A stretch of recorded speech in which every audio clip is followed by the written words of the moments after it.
समय है, सही समय है, विचारों का मैदान। बोल दिखाओ अपनी भाषा में, सब है तैयार। राइट और रॉन्ग में क्या डिफरेंस है, दे दो अपना ज्ञान। Let everyone around you know what it's time for. Hunky dory, and that is why we were known as a part of this very fragile group called the Fragile Five. What is the Fragile Five? Does anybody know it? The Fragile Five is how Morgan Stanley projected us. And Morgan Stanley projected India as the Fragile Five because our country at that time was heavily dependent on unreliable foreign investments. Our own currency had lost a lot of its value against other currencies in the world. We also had the slowest growth rate ever. And the reasons why we were to find solutions.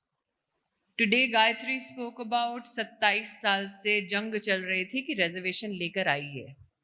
जो लोग महिला आरक्षण के bill को 2008 का draft पढ़ेंगे, आपके ध्यान में आएगा कि जो यूपीए की सरकार ने प्रपोज किया था, उसमें उन्होंने page number 2 clause 2B clause 3B में साफ लिखा था कि औरतों को थर्ड इलेक्शन में, मतलब 15वें साल में रिजर्वेशन नहीं मिलेगा।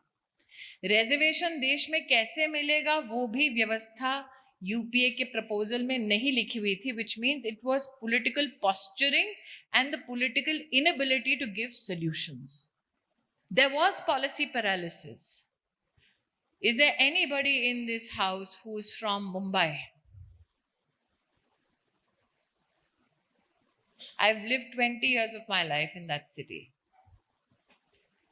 When we had terrorists attack the Taj, all of you can Google this and see, for 12 hours, our commandos were not given directions to go and rescue people who were being gunned down by Pakistani terrorists. So when we talk about paralysis, it was not only paralysis on paper, it was paralysis in action. At that time, we had a home minister who knew that the media is coming to take interviews and kept changing clothes just so that they look presentable. And that person did not give orders for the terrorists to be handled in one of the greatest attacks on Indian soil by so-called non-state actors who were activated by people from across the border. This is the situation then. High inflation rates आजकल बहुत लोग देखेंगे। मैं शुक्रगुजार हूँ, कुछ लोगों ने कहा था कि मैं वीडियोस बहुत देखती हूँ, I need clarity. What was the inflation rate like? Between 2012 and 2014, inflation was 9%. Many times double digit. So we had high inflation. The outcomes, our investments had decreased, our exports had reduced. Now if we go ahead, we came from the Fragile Five.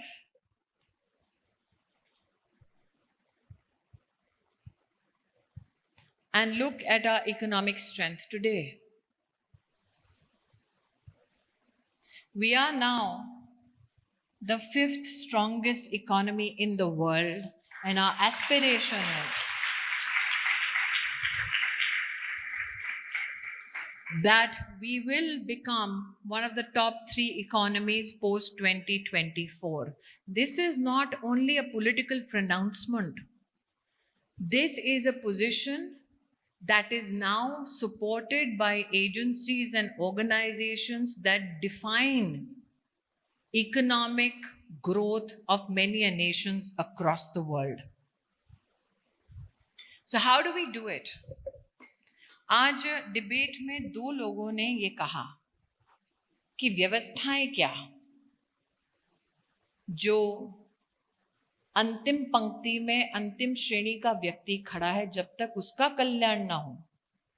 Can we truly say that we have come onto a path of being a fully developed nation.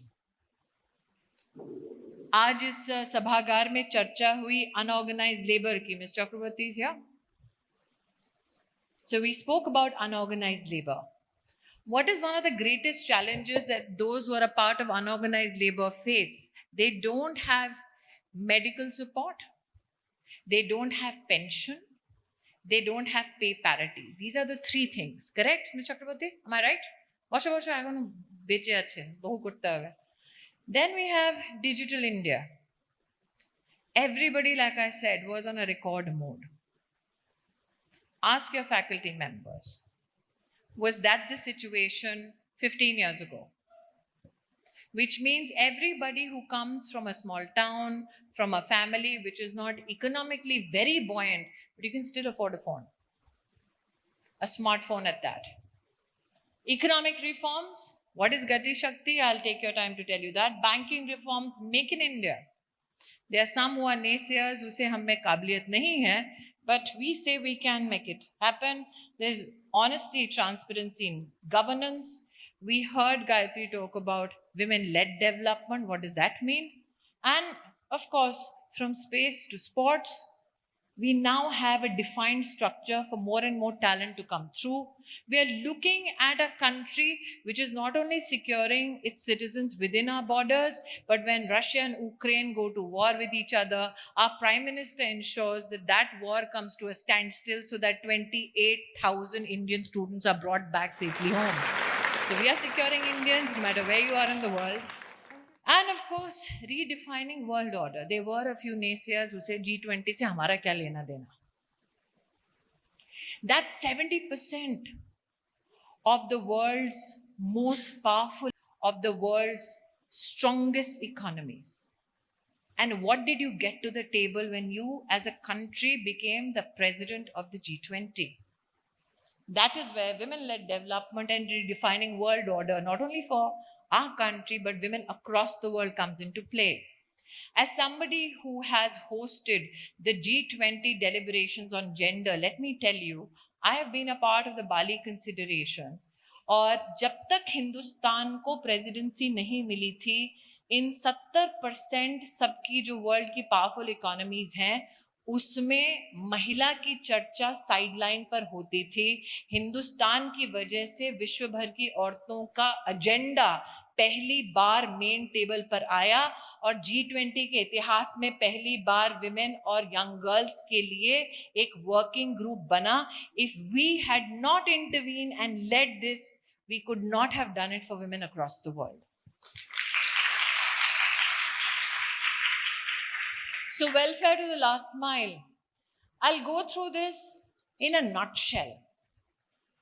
Everything, as I told Himani today, give me empirical evidence. If you look at World Bank reports from the year 2010 onwards to many policy papers up to 2013, bar experts ने हमारे देश में ये कहा कि हमारे देश में सैनिटेशन फैसिलिटी ना होने की वजह से GDP पर 6% तक का नेगेटिव इम्पैक्ट हो रहा है. जो लोग फाइनेंशियली इसको नहीं स्वीकार करना चाहते, उनसे कहना चाहती हूँ, अगर साल 2013 का IBN 7 का एक डिबेट आप निकाल कर देख लें तो उसमें स्पष्ट रूप से डेटा आया that women who go outside to defecate, what was the percentage of sexual assaults on them? Of all the sexual assaults that were reported in our country, including rape, 43% of them came when women went outside to defecate. Imagine a woman has no access to a toilet, waits for sundown, goes out and is sexually assaulted because she wanted to either pee or relieve herself. That is what our country faced. And this is the data from 2013. No prime minister in the history of our country, and we've had a female prime minister, ever stood at the ramparts of the Red Fort and said, let's first at least make a toilet for women. It has never happened. Now, those who are mathematically inclined, हर परिवार में कम से कम 4 लोग तो होंगे, पक्का? Is that a base I can take? 44 crore people in our country did not have a toilet to begin their days with. And this is 2014, before Modi became Prime Minister. 44 crore लोगों के पास toilet नहीं था, क्या वो सही समय था? Prime Minister Modi says, let's prioritize building a toilet. I happened to be the Minister Education then, and he said, most of our dropouts are happening after class 8 because girls start their menstrual cycle. They don't have a toilet separately to go to. In 1 year, we built a toilet in every government school in this country, which had never happened in 70 years. So we build toilet citizens. How do you empower people in the last mile? हाथ में पैसा चाहिए ना. जो झारखंड से हैं, जो असम से हैं, आप जाकर अपने बड़े बुजुर्गों से पूछिए. एक बैंक का खाता खोलने के लिए मिनिमम डिपॉजिट होना पड़ेगा, घर के कागज होने पड़ेंगे. आप अपनी आइडेंटिफिकेशन तब तक बैंक को प्रूव नहीं करेंगे, तब तक आपको बैंक घुसने ही नहीं देता था.